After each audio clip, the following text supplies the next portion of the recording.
أعوذ بالله من الشيطان الرجيم. بسم الله الرحمن الرحيم.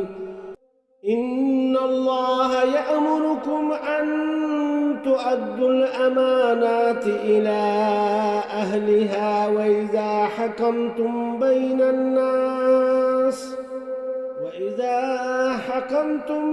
الناس أن تحكموا بالعدل إن الله نعم ما يعظكم به إن الله كان سميعا بصيرا۔ اے مسلمانوں، اللہ تمہیں حکم دیتا ہے کہ امانت اہل امانت کے سپرد کرو، اور جب لوگوں کے درمیان فیصلہ کرو تو عدل و انصاف کے ساتھ کرو۔ اللہ تم کو نہایت عمدہ نصیحت کرتا ہے، اور یقیناً اللہ سب کچھ سنتا اور دیکھتا ہے۔ یا ایھا الذین آمنوا اطیعوا اللہ واطیعوا الرسول واولی الامر منکم فإن تنازعتم في شيء فردوه إلى الله والرسول إن كنتم تؤمنون بالله واليوم الآخر ذلك خير وأحسن تأويلا۔ اے لوگو جو ایمان لائے ہو، اطاعت کرو اللہ کی اور اطاعت کرو رسول کی اور ان لوگوں کی جو تم میں سے صاحب امر ہیں۔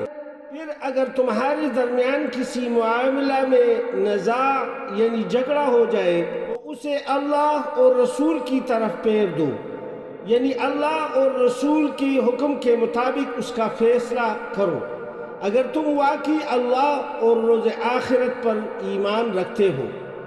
یہی ایک صحیح طریقہ کار ہے اور انجام کے اعتبار سے بھی بہتر ہے۔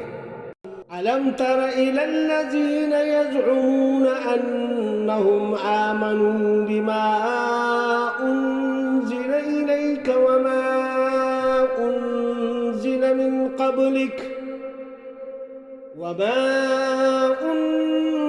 من قبلك يريدون أن يتحاكموا إلى الطاغوت وقد أمروا أن يكفروا به ويريد الشيطان أن يضلهم ضلالا بعيدا۔